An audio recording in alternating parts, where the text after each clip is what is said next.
Okay, think about this for a second. What if you could just, officially say that some core parts of who you are, like maybe your religion or your family's caste background, just don't apply to you anymore?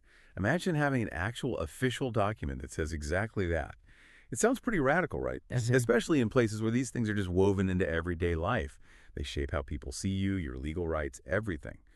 But in India, this isn't just theory anymore. So today, we're doing a deep dive into something genuinely groundbreaking.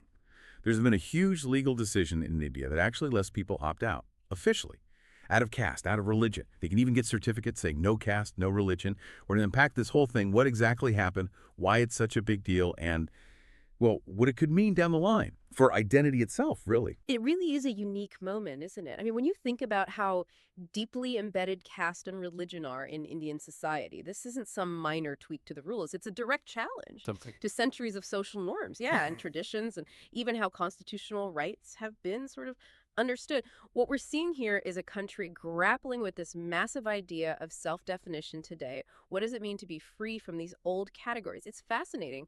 Absolutely. And for this deep dive, our mission is pretty clear. Get into the nitty-gritty of this ruling, understand the human story behind it all, and really grasp the implications, which are, well, they're huge and complex. We want you to walk away really getting it, understanding why this is such a potentially transformative moment.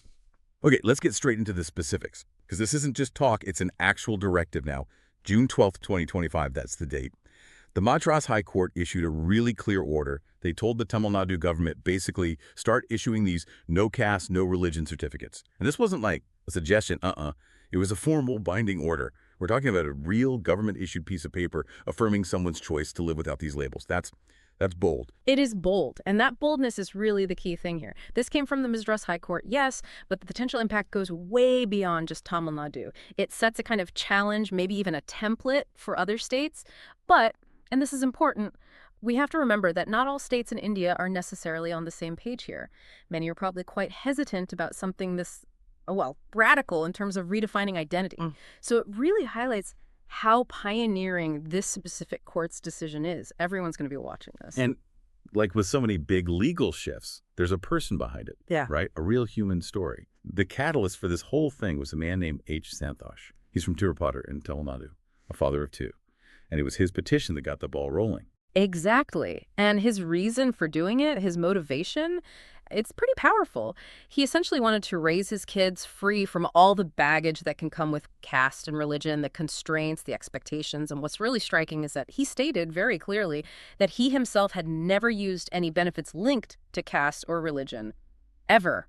So in a way, he was already living this no caste, no religion life, before it was even officially a thing. The court saw that. They saw this personal choice and connected it directly to Article 21 of the Constitution, the fundamental right to life and personal liberty.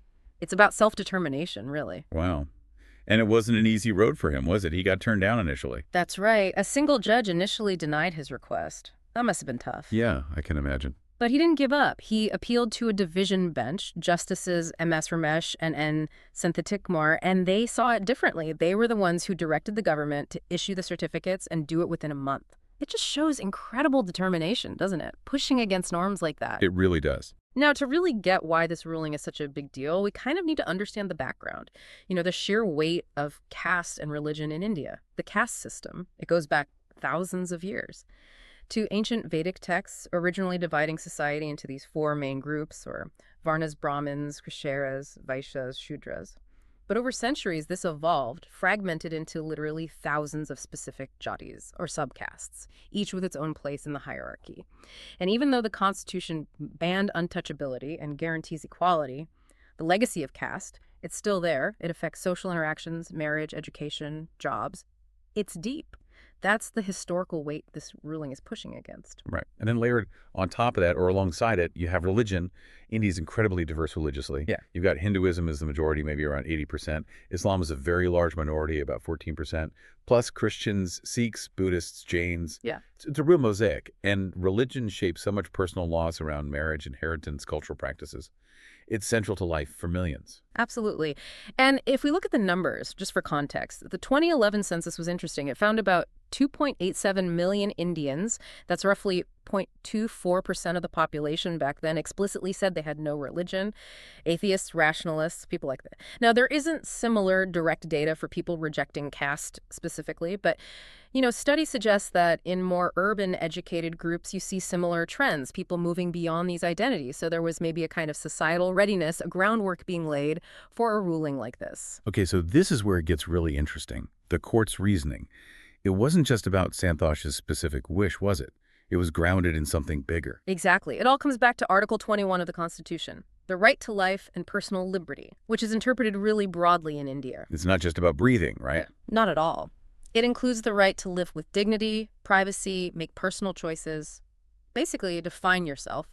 And the court said choosing to opt out of caste and religion, that's a valid part of your personal identity. It's covered by Article 21. Plus, they saw it as a way to actually promote the prohibition of caste discrimination, to strengthen that constitutional goal of equality. That makes sense. It was using a fundamental right to challenge these very ingrained systems. Precisely. And it challenges these long-standing practices where you have to state your caste or religion on official forms, right? That's been the norm. This ruling pushes back on that. And it kind of fits a pattern, too. The Madras High Court has made other progressive rulings before, like saying all are equal before God, that no single caste owns the right to be a temple trustee or donor. So you can see a kind of judicial direction here, moving towards individual rights over inherited status. Okay, so what about the ripple effects, the social impact? This could be massive, couldn't it? Oh, potentially huge, especially for younger generations. They're already navigating identity in more fluid ways, maybe. Yeah, definitely. This gives them an official pathway to say, look, these old labels don't define me. Imagine the family conversations. Oh, gosh, yeah. Telling your grandparents you're officially no caste. That might raise an eyebrow or two. Or more than an eyebrow. Yeah. And think practically, too. Government forms, HR departments, they'll need to change how they categorize people. No caste. Okay, new box to tick. Or maybe no box at all. Right. It forces a rethink of the administrative side of identity. But that rethink also brings challenges and definitely mixed reactions. You've got activists and many progressives celebrating this as a huge win for equality and freedom, and rightly so from their perspective. But then you'll have traditionalists, maybe some community leaders who are worried about culture getting diluted or community structures weakening, social cohesion, they might say. And what about the legal side? You mentioned personal laws. That's a big one. Personal laws in India, marriage, divorce, inheritance, are often tied to religion. So if you declare no religion, which laws apply to you? Does the secular civil code take over completely? Is there a gap? That needs clarification. And then there's the whole question of whether other states will even follow Tamil Nadu's lead. It could get messy, legally speaking, across state lines. Yeah. Lots of unanswered questions there. Definitely. Now, you mentioned this is pioneering. What about internationally? Is there anything like this elsewhere, these no-caste certificates? As far as we know, no. The no-caste aspect seems genuinely unique to India's context. There are countries where you can declare no religion in unofficial forms, sure, but formally opting out of a deeply ingrained hierarchical social structure like caste and getting a certificate for it, that appears to be a first. It puts India at the forefront of this particular debate about social stratification and individual identity versus inherited group identity. It could spark conversations globally. Wow, okay. So bringing it all together, what's the big takeaway here? I think the core takeaway is that this is a really profound moment for personal freedom in India. It's a direct, state-sanctioned challenge to identity norms that have held sway for millennia. It's more than just paper. It's a statement. Exactly. It's a statement Yeah. about self-determination, about the possibility of a future India that's perhaps more egalitarian, where individual identity trumps inherited labels. Now, how it gets implemented, whether it spreads, that's all still up in the air. But the conversation itself, that's been fundamentally shifted. It forces a debate about identity, tradition, and the law. Yeah, the conversation has definitely started. So here's a final thought for you listening. In a world that often feels obsessed with putting us into boxes based on background, beliefs, community, what if the most liberating act is actually deciding who you are not. How could that change things? And if you had the chance, what labels, what identity markers might you choose to leave behind? Something to think about.